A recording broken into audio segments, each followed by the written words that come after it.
If you have never met a man who is passionate about the hunt, you're about to meet him.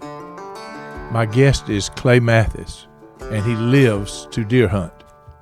You will hear that for sure. But there's much more to Clae than just deer hunting.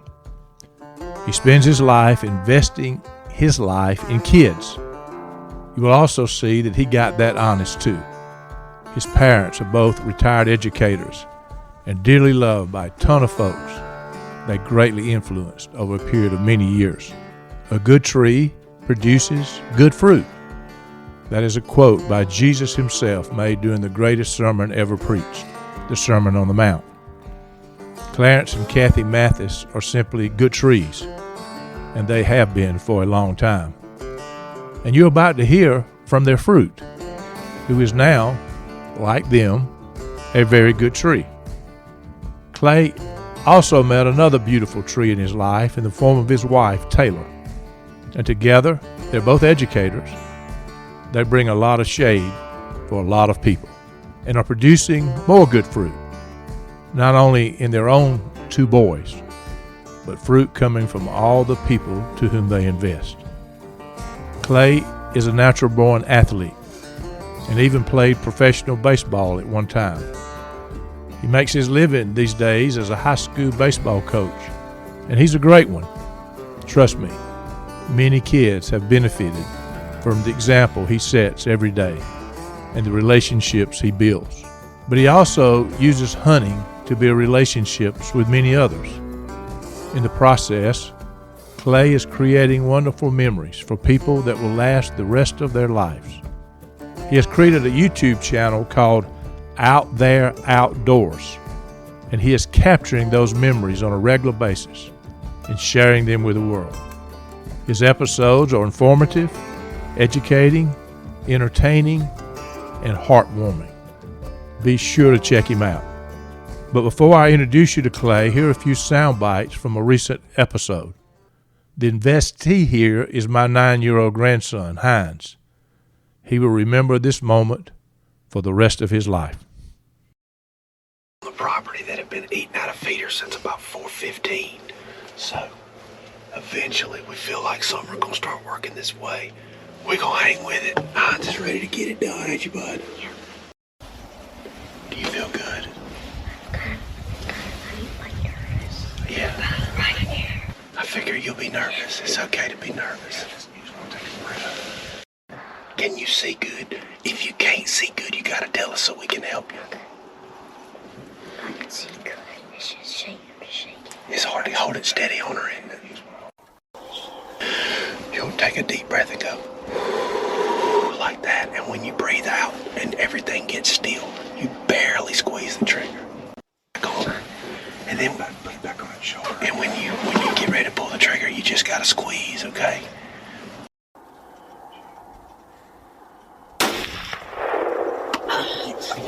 I don't know. I think she's going down. She's going down, baby! Yes. Let's go! With a Hines, buddy. Dude, give me some, bro. She went down. Yes. Let's go. Yes. You got your first deer, man.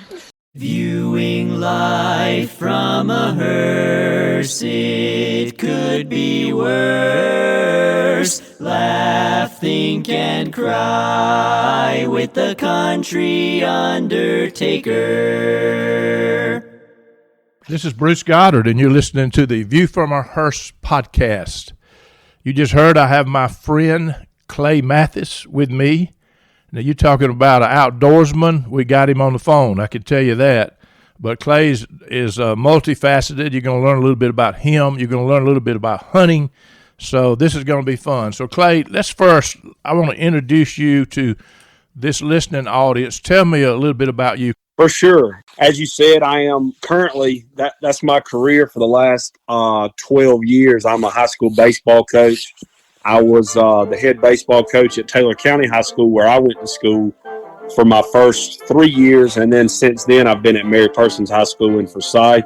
I grew up outside all the time. Mr. Alan Smith, who was my neighbor growing up, I know you know him, he always said he knew what season it was by whatever I was playing in the yard. So most of the time it was baseball and football. They were definitely probably my two first loves, but hunting was always a big part of my life, kind of like hunting always is. You got a lot of things going on at the same time, but hunting is always there. My daddy and I used to sit in his den, and every year he would buy the Realtree Monster Bucks video. It was kind of before TV was so where you could just get whatever you want all the time. So we would buy the VHS tapes, and we would watch the Realtree Monster Bucks videos every single year. That was a big event for us. When I was little, I would sit in the floor of his room with the Georgia Outdoor News magazine, GON, and I would cut out all the pictures of the big bucks, and I would play with them in the floor. That was one of my beginning, definitely the way hunting got started for me, for sure. But that's basically what I did. I played baseball forever, football forever. When I got out of high school, I played baseball in college for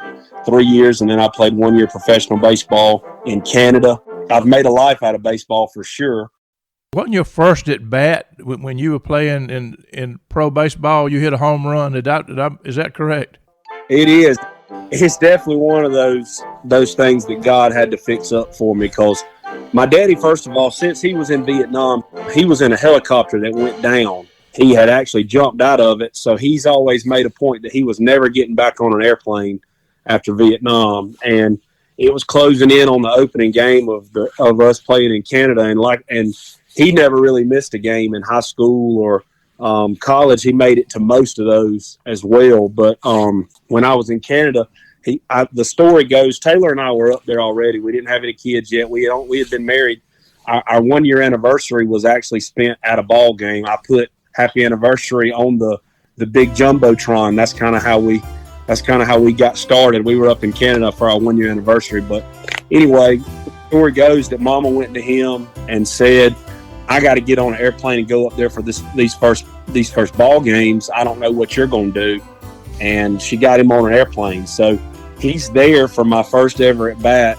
It's just a God thing for sure. It's one of those things where it was a guy throwing. He was throwing in the low 90s, I think. And I never would be the type of guy to swing at a first pitch curveball for sure, but I just think I was going to swing no matter what. The first pitch I saw, and I got it out front, and it went out left center, kind of a line drive type shot. But Daddy had his video camera there, so I mean we've got the video of that. Yeah, I remember him posting it on Facebook. He almost fell out of the stands, and I almost fell out of the stands watching it for sure.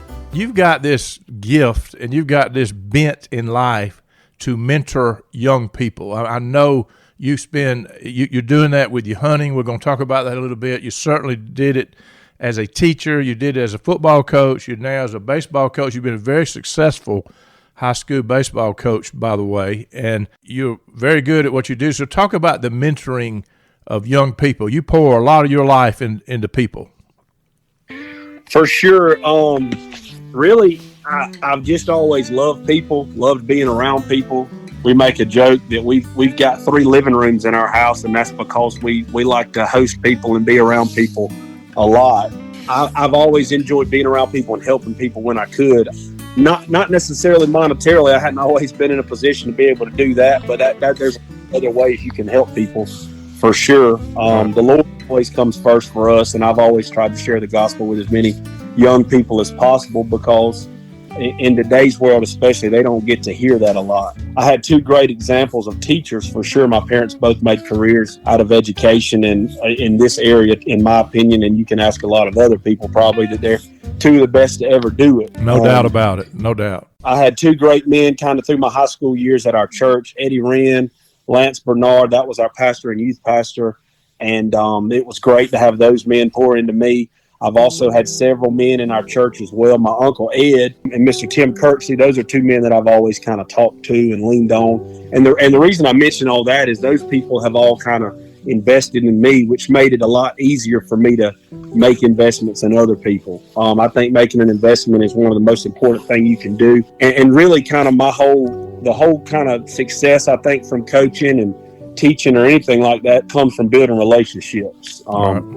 I kind of make a joke that, not really a joke, but I say that, you know, with my players, that baseball is nowhere near the most important thing in my relationships with these guys. It's just how I meet them. I mean, you know, that's kind of the vessel that we meet them. And matter of fact, I've got 3 baseball players that I coached at Mary Persons 4 or 5 years ago that are coming every year they come in and we do a doe hunt. We try to kill as many does on video as we can, and they're coming in this afternoon. So this is the 3rd year in a row we've done that. So, you know, those relationships sometimes last a lot longer than the 4 years you've got them. Well, you have a gift, and you made a ton of difference in a lot of people, and you're just getting started.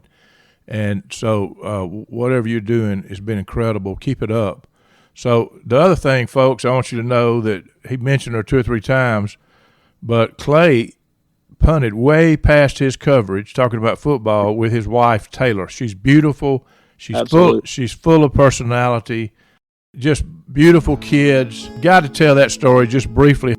I'll start by saying I've never really been one to do things by the book, for sure, the way kind of that we did things. But I actually came home from my first year of college baseball, and I was helping out the high school team around here, and I was coaching first base. I saw her sitting behind me in the bleachers. I don't know why she was there. I guess it's what was going on in Butler that night in the summer. Back in those days, MySpace was the big thing. So before I got home that night quick, found her on MySpace and sent her a message just saying, "Hey, what's up?" Who would have thought in Butler, Georgia, that you're hooking up with a girl through MySpace? That's right. But I remember she didn't answer right off. I don't think she answered until the next day, and then we exchanged phone numbers. And you know, back then cell phones were not. It wasn't like it was now quite yet. You didn't have to have it in your pocket and on your person all the time. And my cousin Austin, my first cousin Austin Gwynn, he had. We were going out to eat. My family and his family were going to Bonefish Grill to eat for his graduation, which had just happened. And I left my phone at home, so I hadn't even texted her or called her or anything yet. And I guess she probably was sitting there thinking, well, he missed this opportunity. He's never going to call me or anything like that. Because we went basically 2 days without getting in touch with each other. And then we finally did, and we hung out. And the first time we hung out, I think we talked. I wasn't normally gone very long from home. So my daddy was about to call the sheriff's office wondering where I was because we were just out. We were standing beside a lake out in Howard. We just talked for about 5 hours that night, and that's pretty much the beginning. It's been all downhill from there with a lot of different directions here and there, but that's how it got started. And we wound up getting married at 21 and 19. We ran off to St. Simon's. Like I said, we don't really do things by the book. We fit in the Taylor County gossip really good there. Everybody wondering where it was going on for a few days, I'm sure. But love it. We had Charlie in 2013. He's 9 now. And then we had Cal. He's 5 now in 2017. So we've had to me, it's been I don't think you could write a story better than what I've been blessed with her and my 2 children, for sure. Well, you are blessed, no question about it. So you both are also, and you've alluded to this already, you're very active in the church. Just talk about that. Talk about your spiritual life just a little bit. Let people know who you are. I think this probably is what motivates you as you reach out to. I know it motivates you in your marriage and in your family, but it also motivates you and inspires you as you mentor kids. Right. We are definitely both very involved in our church. We basically, some of our closest friends when we first got married were our pastor at the time, Eddie Wren, and his wife Stacy. And we did it kind of out of order. We ran off and got married, and he went with us to St. Simon's and married us. And then we got back and we kind of let them they counseled us. And still to this day, and early on in our marriage especially, we would call them when something, kind of came up and talk to them. But we're not perfect. We never claim to be. I wouldn't ever want anybody to think that we thought we were perfect, but we do try very hard to do the best we can do. We try to bring as many people along with us as we can. We try to raise our children that way. We're human. We fail a lot, but we feel like our marriage works best when we're praying together and talking about the Bible together. We try to read the Bible with the boys before their bedtime. We got a new pastor at church, which is an old Butler boy, Justin Kirksey. A lot of people probably listening know him very well. Our church is growing. Our young people are growing, and it's been so awesome to have kind of been through the ups and downs of that to kind of get to the point we are now. But definitely we try to keep the Lord first in everything we do. Like I said, we're not perfect, but we try our best to do that. Yeah, and that church is a special place in my heart. As you know, Kathy and I were members there for several years before we moved. Great place, great people, great memories there for sure. Folks, we're listening to Clae Mathis. We're going to get to his out there outdoors deal in just a minute. I'm just trying to let you understand a little bit of who he is. Just to whet your appetite, I'm going to play a little clip from one of his videos when he took his son Charlie on a deer hunt. So listen to this just a second.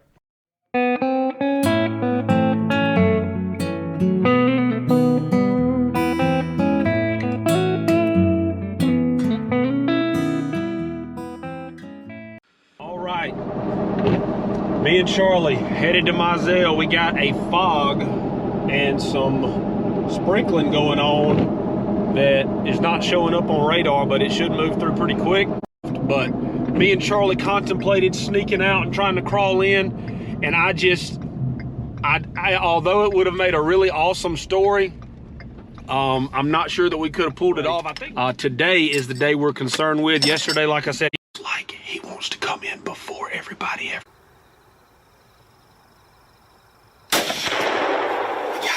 We got him? Yeah, we hit him. Where's he going? Bro, you just popped in, dude. I see him. Did he fall? I see him. He ain't fell yet. I'm watching him. Bro, you smacked him. He fell? He didn't fall yet. I'm watching him. Oh my gosh, dude. 421. You see him? I saw him run off, but I don't see where he went. I'm scared. My ears are tingling. Right there, baby. Do you see him? I see him, baby. Let's go. I see him. Wait, don't touch him yet. Let's make sure he's done. Oh my gosh. Wait, just wait. Just hang on. No, we ain't got to be in a hurry. He's down right there. We make sure he ain't jumping back up. Dude, are you kidding me? No, I'm not kidding you. I'm not kidding you. This is... What a stud. Wait. Yes, sir. Charlie. Don't kill me. Don't kill me. Dude. Well, boys and girls, this is Droopy. This Ladies is and gentlemen, a the biggest buck I've ever killed. Mizell legend, a Mizell giant. A Mizell This stud. buck, His antlers are legit. don't pull that off. We got some velvet that stayed on him. What a stud.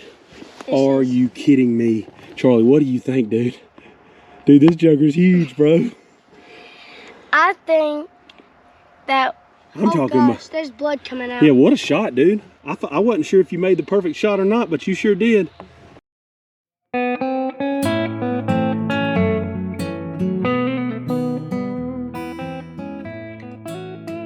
All right, Clay, that's great stuff, man. You taking your kids out there.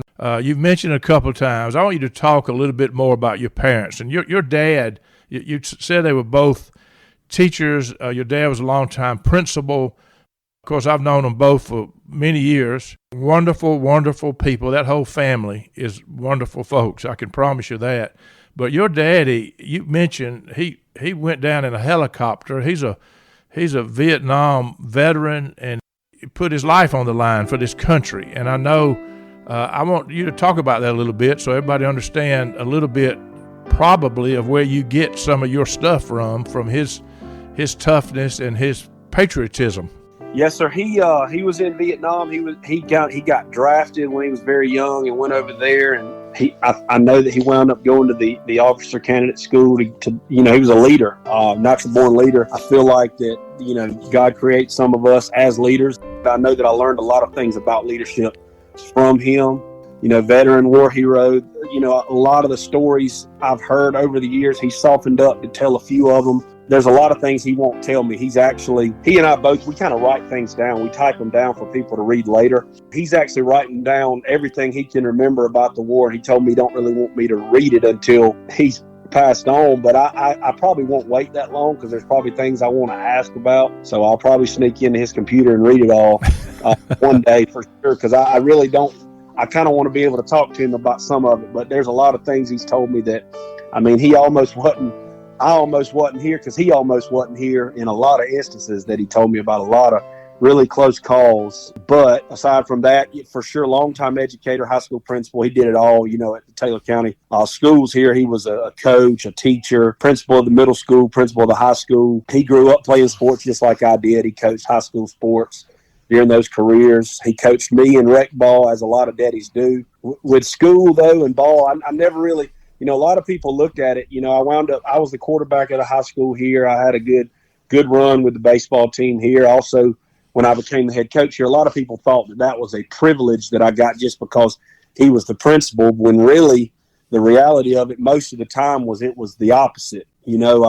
I didn't get treated any better at school. I didn't get treated any better at home. Matter of fact, everybody couldn't wait to go tell him when I did something at school so that I could not only get in trouble at school, but I'd have to wait on him to get home and then get in even more trouble. Might get a whipping or something when I got home. He's one of those guys that can be tough, but he's got a very soft side. He's got a great smile, and he loves people. He's got a great balance as a leader, and I know that served him well as a long-term administrator in school. And then with what he's taken with him, with what he went through in the Vietnam conflict, he would be a great guest for this podcast. But I don't know if I could get him to talk about this stuff. But boy, you talk about writing it down, I would love. We need to deal with that another day, but I'd love to have him on. That is for sure. So your mom too loves to laugh, wonderful person. I remember some of my greatest memories when we were putting on the Easter play up there, and they were both involved and we were involved. But your mom was a longtime teacher, loved by everybody. Talk about her. I know she's also influenced you greatly. For sure. Kind of with Daddy. Daddy and I have always been close. He was definitely like the largest influence on my athletic life. He made sure I had all those opportunities to be successful, taught me how important it was to kind of work hard. He's thrown me countless baseballs over the years. And he also, when I got in trouble, I would have to bat last on his teams and stuff like that. So the athletic side that was how that was that. And, my mom, we were equally as close. And she always supported and was at every game for sure. But she was a big influence on my faith. I didn't grow up with this. I don't have this huge, powerful testimony. I mean, my parents made sure I was at church every Sunday. And if I ever tried to act sick enough to skip church, which I did from time to time, I wouldn't get to play outside that day because if I was too sick to go to church, I was too sick to go outside and throw the football or hit the baseball or anything like that. So, but through the years, she always had the right Bible verse to give me when I needed it. Nothing like a mama, is it? No. She, Christmas time especially, we're coming out of Christmas time, that's always kind of been her thing, man. She made sure that we were all excited for Christmas, and she did Christmas huge. Everything was big about the way she did Christmas, and she was a lot of people's favorite teacher up there at the school. She was my favorite teacher. For sure, it was kind of awkward being taught by her, but I think I was old enough. I was 11th and 12th grade, so it wasn't like a big deal like it is when you're younger. I've been very blessed with two wonderful parents that I still get to talk to every day. They love the Lord. They loved each other. They love me.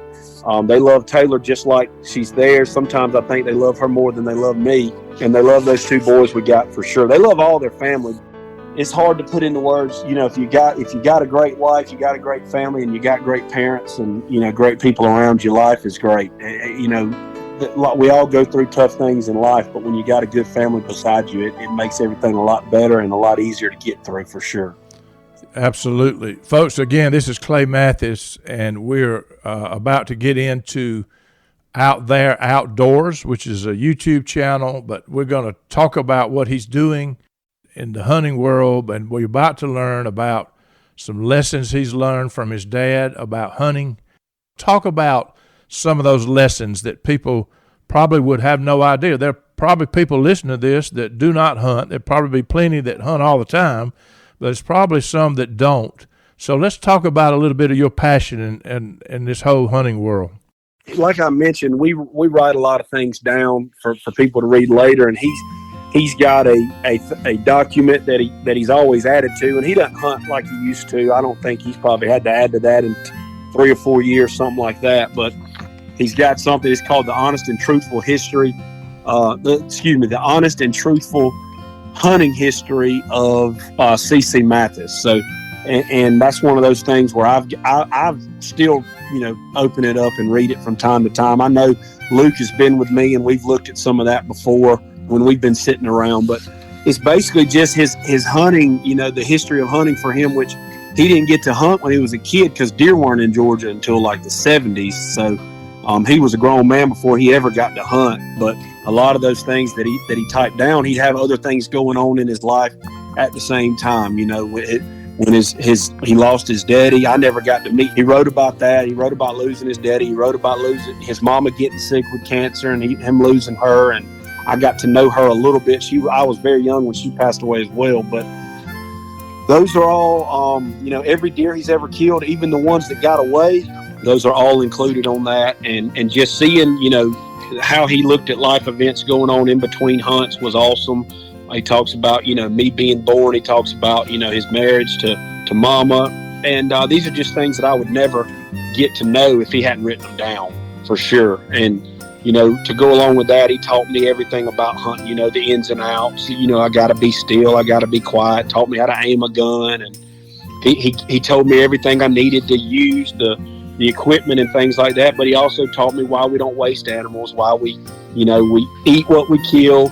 We don't make it a game. We take care of the outdoors. We don't make a mess. We don't leave things a mess. And, pretty much he was never really as obsessive probably as I am about it, but it was a big part of him. And it was something that he passed on to me for sure. What he's written, his life story revolves around his hunting, right? Is that what you're saying? A lot of that, for sure. That's how he marks the time of what was going on in his life by a hunt. Yeah, how about that? So what are you trying to teach Charlie with hunting? I know you're taking Charlie hunting often. I don't know if Cal is going yet, is he? Cal goes with us. He's not quite old enough to shoot, but he goes. You got Taylor into hunting too, right? For sure. Which is kind of weird because her granddaddy is probably as big a hunter as you, Mr. Ritchie. He's as big a hunter as there is around here for sure over the years. I mean, he's obviously not as obsessed about it as he used to be either, but he's one of those people that, there's some people that kill big deer and everybody knows about it, but then there's other people that kill really big deer and they don't get posted on the internet and nobody ever finds out about it because he kills them and he cleans them right there at his house. And, he's not one of those that rides them around in the back of the truck to show them off. So right. She came from big time hunting stock, that's for sure. When I got done in Canada playing ball and we came home, I knew that it was time to get a real job. And my parents both being educators, I kind of knew that here in Taylor County, that was probably the best thing I could do to get going. So I actually came back to my college professors and asked them, could I kind of take an overload of classes so that I could graduate. I remember I took 37 hours one semester, and then I took 24 hours the next, but I graduated and then was able to start working the next year. And when I got back from Canada, I'm starting the real world job and all this, but I needed something, there's a competitive edge to athletes and especially coaches that we kind of have to have something to compete with. And when I first got back, I played golf a ton, and I love golf. I still do, but it just wasn't really the competitive thing I was looking for. I guess I didn't obsess over golf. I mean, I loved it, and you can spend as much time and money as you want on golf even now, but it just wasn't going to be the top for me like baseball had been. So I started hunting a little bit, and I had never killed a big buck when I was little. I killed a lot of does. I had one opportunity to kill a good buck. I was like, this is the year I'm going to kill my first deer. I started going a lot. We were living in a trailer out there on my family's land, which is where we kill most of our deer now. And we had a little single wide trailer that I had moved into. I mean, basically, I just walked out the door and went hunting at any time. And that's kind of what I did that whole year. Well, I wound up finally killing my first buck. Taylor's granddaddy knew that I was trying to kill my first buck, but he said, can you come help me put together this? It was a toy four-wheeler for Taylor's youngest sister for Christmas. And he said, you come on and go hunting, and then we'll eat supper, and then we can put this gift together and all that. Well, anyway, I'm sitting there playing on my phone. I'm like, well, I'm wondering about what we're going to do afterwards. And sure enough, at around 5:30, huge buck comes out. I bumped the stand with the gun. I wound up shooting him, and we couldn't find any blood. We wound up, going through the night, had to go back the next morning, and Taylor's grandmama, Miss Lynn, is actually the one that found him. She was way away from us and found him. But anyway, that's kind of how it all got started. That buck, he's still my biggest buck I've ever killed. He was huge. But anyway, the next year, I made up my mind, now I think I'm this big hunter. I've got it figured out. It was all, pretty much luck that I killed that buck anyway, but I've got it figured out. I set up all these trail cameras and I go after these bucks. Well, she kind of started getting into it slowly then. And that was in 2011 when I killed that buck. And then in 2013, she had just had Charlie, and she killed, actually the year before, she killed her first deer. Her first deer was killed out the bathroom window of her grandparents' house.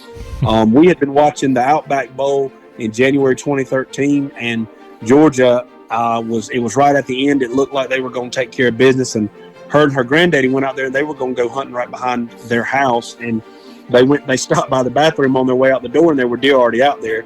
So she propped up and shot one, and that was her first deer. Well, the next year, later that year, I guess, she killed her first buck with her granddaddy while I was at work. Talk about a jealous day for me. I'm at work, and she's out. She's on maternity leave and was able to kill her first buck. And since then, 2013, she didn't kill another buck. She's been busy raising our children. She's been busy following me around to ball fields everywhere. But last year, the first year of YouTube, nobody really got involved with me much on it. But last year, the whole family got involved. We actually bought a property in Reynolds, a 20-acre property, not a big one, but it's a good one. And she killed the first buck we ever killed on that property. She's definitely not as obsessed as I am, and I'm sure she gets pretty tired of me chasing them around as much as I do a lot. While while the boys have been little, it's been a lot harder. But as they get older, it's easier for us all to go, for sure. Wow. Let's change gears and talk about your YouTube channel, Out There Outdoors, and talk about what you're trying to do, what drives that, what is happening with it. Just talk about that, and we'll tell people how to get to it. But it's pretty heartwarming stuff is what I've seen, for sure.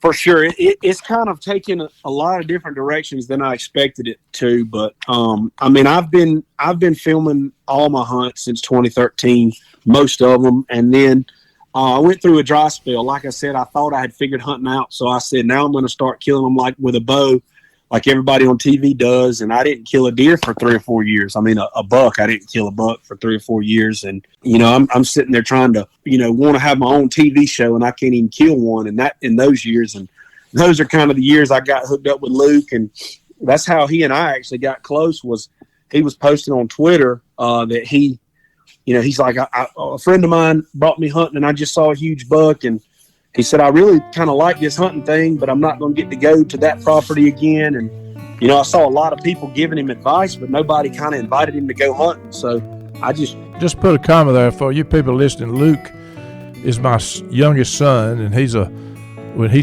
posts something on Twitter or Instagram, a lot of people see it. He's a social media phenom, and so he's got a lot of followers, to say the least.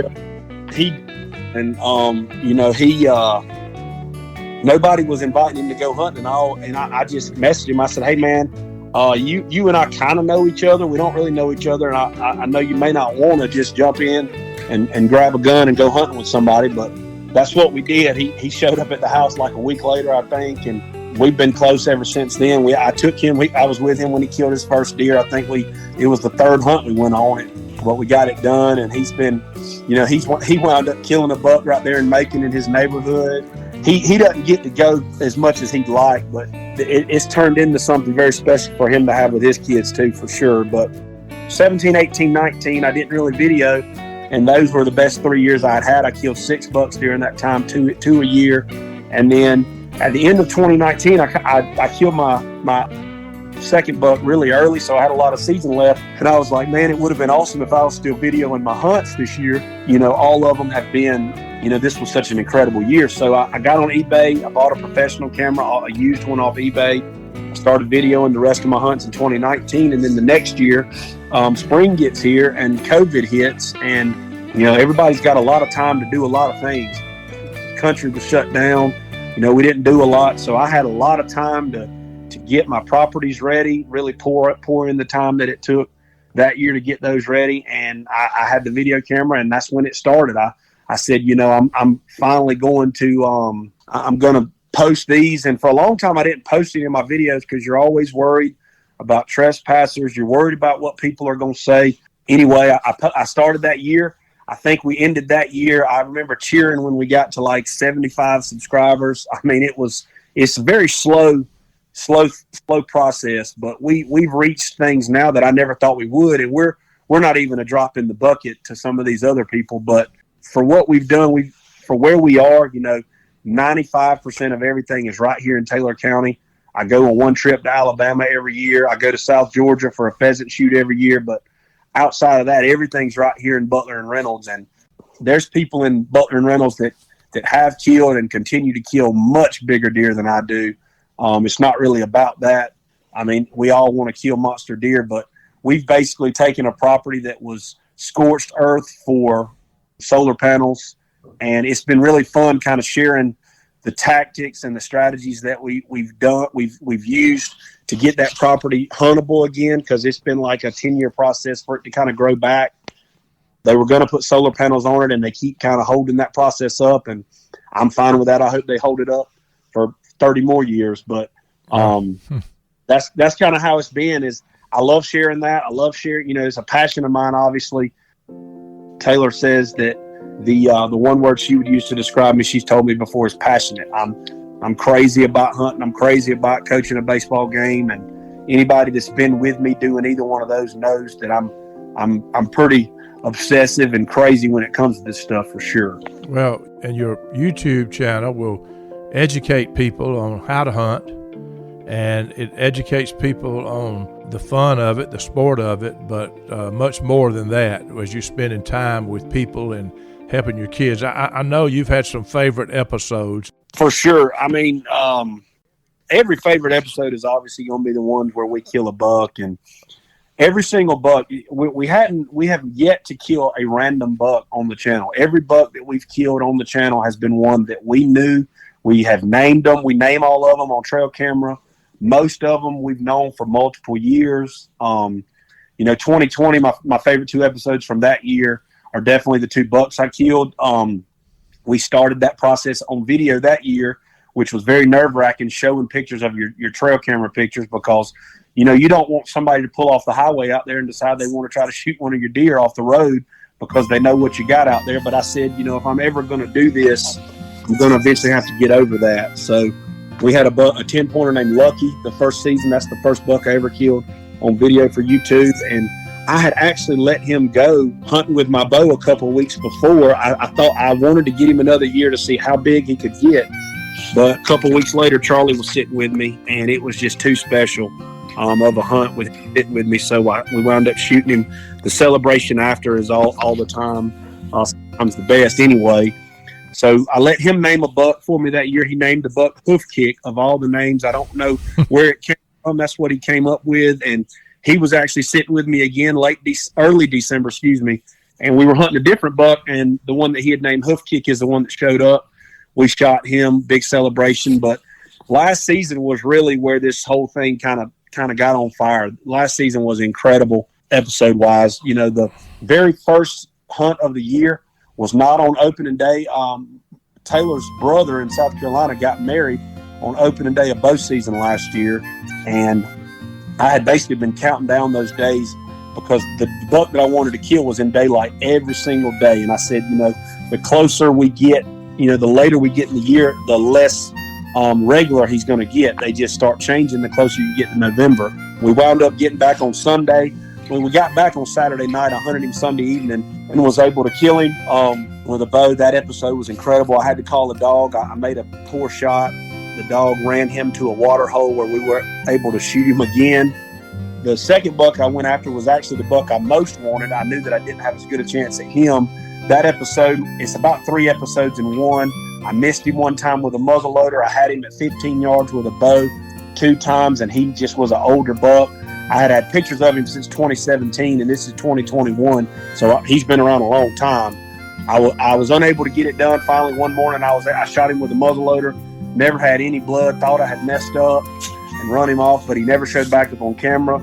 The following Saturday, which was 8 days later after my fall break, I go out looking, and he was 90 yards from where I shot him. Somehow I didn't see him. Coyotes had eaten him all, and there's a good video of me sitting there with him, just kind of soaking in the moment of finding him. I hated it was like that, but a lot of coyotes ate good off of him for sure. But they left his rack for me. I was able to get him mounted still, and later that year after that, Halloween of last year, we're at Trunk or Treat, and we're going to try to get Charlie his first deer. Now, I don't know how it's going to go. I don't know if he's going to make a good shot. When we were practicing shooting, he would pull the trigger and run away from the gun. It scared him so bad, so I was worried about how that was going to go. But a nice 8-pointer showed up.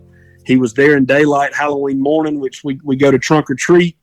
Everything kind of slows down. We leave Trunk or Treat early to go hunting, and sure enough, that night we get 30 minutes of video of his buck before he would stop and give us a shot. And Charlie was able to Charlie dropped him. He jumped back up and ran about 30 yards, and then we went, and our whole family came with us to, my parents, Taylor's grandparents, and Taylor and Cal. We all went to recover that deer together. It was awesome to spend that time together. His second buck, later in the year, Thanksgiving, his mama was gone. It was just me and the boys. We were sitting in the deer stand, and we decided to shoot at the buck that Charlie was after. He shot him. He shot him a little bit low. We searched for him for a long time that night, couldn't find him. We brought back the dog. My buddy Scott Lopez, he's found like 4 deer for me with his dog, and he came back later the next day. We found him. Awesome celebration there. He wound up killing a buck that we named Rocket this year. The other buck he killed last year, we had one named The Stranger, was his first one, and a buck that we had named Ace was his second one. Rocket was a buck that was at least 7 years old. We had pictures of him forever, and his rack just never grew very big. He actually had his worst rack that he had in about 4 years this year when Charlie killed him. Charlie dropped him right where he stood. We hunted for him twice.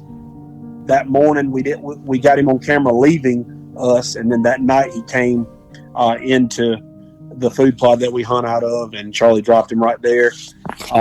Charlie was 8 years old last year when he killed his first deer, and he was 9 years old this year. That buck, Rocket, at the beginning of the year, and then the buck that he just killed is probably that buck is actually, even though Charlie shot him, he's opened up a lot of doors for me and the channel. Taylor's 2 episodes last year, we had a deer show up in Reynolds, and there were 2 hogs that kept coming in daylight, and her buck would not show up in daylight. He would wait on those hogs to leave. Well, Mr. Ritchie, her granddaddy, and a guy, Mr. Don, who's in our hunt club that has been Mr. Ritchie's friend forever, they actually both go to the deer stand while we're at work. We're not hunting, and they count to 3 and shoot both the hogs at the same time. Just an incredible story. Well, sure enough, that the next day, her buck starts showing up in daylight. We were able to go, and she dropped him right there. The first buck we ever took, her first buck in 8 years. That story was incredible. That episode's incredible. Matter of fact, that episode's been viewed about 20,000 times. Of course, you put a pretty woman behind the gun holding the deer up, then you're going to get a lot more views on that than any of mine. So, Out There Outdoors on YouTube. You just go into YouTube and search Out There Outdoors, right, Clay? yes, sir. And you got all these episodes of real-time hunts.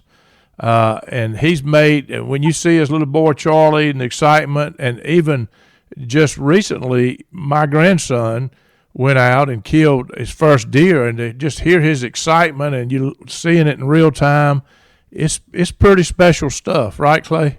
It is. That episode actually just went live last night. I know I sent it to y'all early, but it was a lot of fun. I mean, we had just got over the excitement of Charlie killing that buck this year. We had been talking all year about, Luke was asking me when we could take Hines, and kind of we had all these stories of these bucks that we kind of wanted to wrap up before we were able to take Hines, so that we wouldn't be worried about where we took him or the logistics of if Charlie still had to kill his second buck. And, we sat over 20 times on that buck that Charlie killed named Droopy. That episode plus the one of Taylor's this year, those 2 are probably the 2 craziest and most fun episodes we've had. But we took Hines, and we wound up, we sat it was me, Luke, Charlie, and Hines all in the deer stand, which is a Fat Boy blind, which is a guy in Reynolds makes those, and we get them so that our whole family can sit together is basically why we get them so big. And Hines wound up making a crazy good shot from 130 yards. We were shocked almost that he made such a good shot, but the doe he shot ran about 47 yards and died right there. She was dead within 5 seconds, as humane a kill as you can get. And we celebrated after that. It was awesome. Luke's got that video forever. And in the episode, I tied in the video of his first deer as well. So how about that? Well, you're doing a fun thing, and you're getting people interested in hunting, and I know you guys process that meat, and you eat it. I'm sure you give it away and everything else. So just talk about that. What happens after you kill the deer? Well, last year we killed 15 deer in our house last year, and that's more than ever. It was kind of excessive, but I did a challenge last year. You get 10 doe tags in Georgia, and I had never tried to kill all 10 to fill every tag, all 12 tags, and I was able to do that last year. And I was able to give a lot of people some meat. We've still got meat that we eat on all the time. We've got a lot of different ways. We make a lot of different things we make with deer meat, but we were able to give a lot of that away. And that's a good thing too, is there are people that don't hunt that can reap the benefits, because hunters are usually very generous with their meat, because it is fun to go out and hunt them and shoot them, but we don't want to shoot them to waste them. So anytime somebody needs meat, that gives us a good excuse to go and have a good, exciting hunt again. And awesome. we do a lot of the cleaning. Sometimes we take them to the processor, depending on, like with Charlie's second buck this year, that story was so great that we came home and we caked him out for the taxidermist, and then we took him to the processor. Even that's the first one we've taken this year, but we did that so that the rest of the night we could just kind of celebrate. We didn't want to spend all night processing the meat that night. So, that we do a lot of it right here in the front yard on Edgewood here in Butler, which is a sight to see, I'm sure, for people driving by. But no, we do most of that ourselves. We make a lot of sausage, a lot of steak, a lot of hamburger meat, things like that. We do a lot of that ourselves, but it's just a big part of it. Yeah. So what other messages do you have to people? Just this whole thing of hunting. What do you want people to know about your passion for hunting and why it's important to you? Well, it sounds, kind of like a childlike dream, a lot of times when I talk about this. But when I was a little kid and somebody asked me what I wanted to be when I grew up, everybody always says a professional athlete or an astronaut or something. And I said, professional baseball player. And I said that from the time I was 7 to the time I was, 17.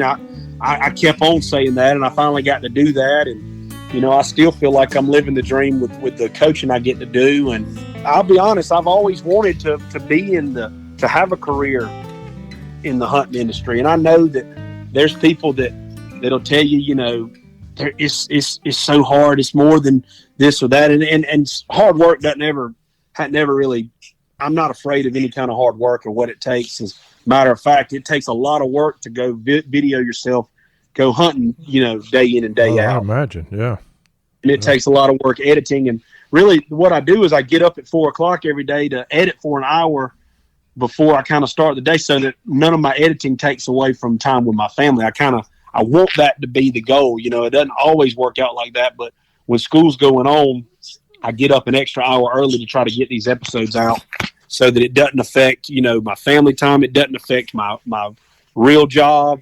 But, what I want, I do. I want this to turn into a career, and people will laugh at that, and people might say that's crazy, impossible. But, God's been very good to us. He's blessed us immensely. He keeps opening doors. As a matter of fact, as early as yesterday, he opened a big door. I feel like this podcast can be a huge door for me for sure.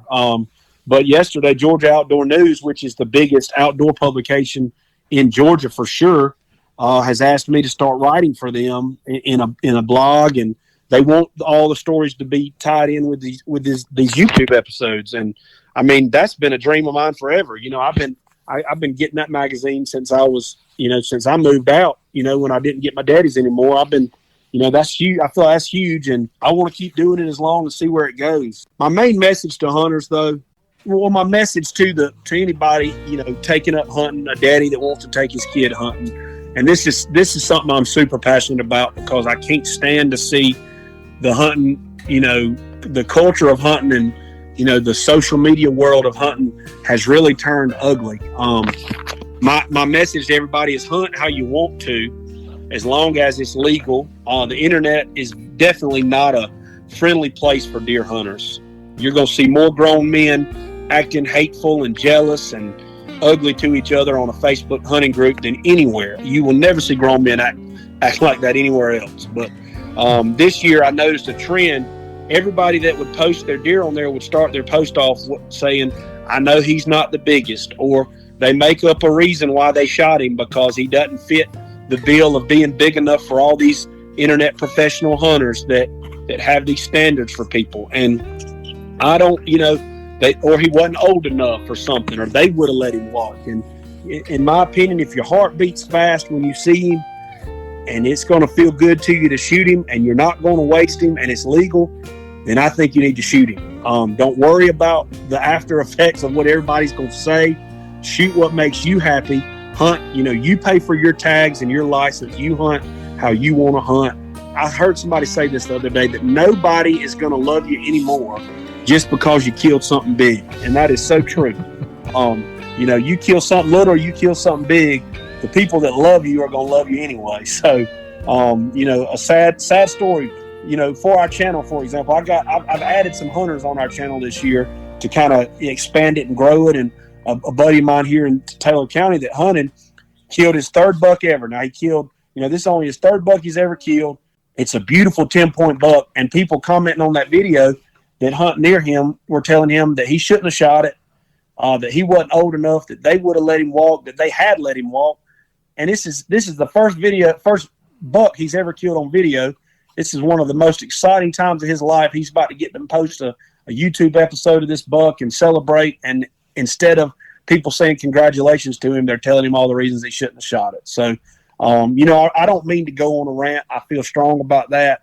I want hunting to be something that people enjoy, because when you do it right and you do it and you hang out with people while doing it and you take kids hunting and get them into it, they're going to light up when they shoot their first deer, no matter what it is. I wish that everybody could kind of keep that excitement. And you have the proof of the excitement on these videos, on these episodes on YouTube. Folks, this is Clae Mathis, and go to YouTube, Out There Outdoors.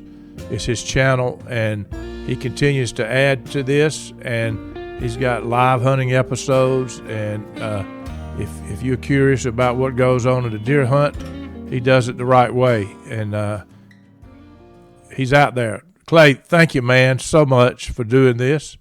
And I appreciate you coming on and talking about the hunt.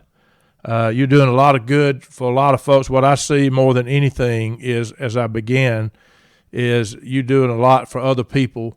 You're mentoring people. You're teaching people about guns, how to shoot them, how to be safe, about hunting deer and why you do it. And Clay, thank you, my friend. Yes, sir. Thank you. All right, brother. You take care. Viewing life from a hearse, it could be worse. Laugh, think, and cry with the country undertaker.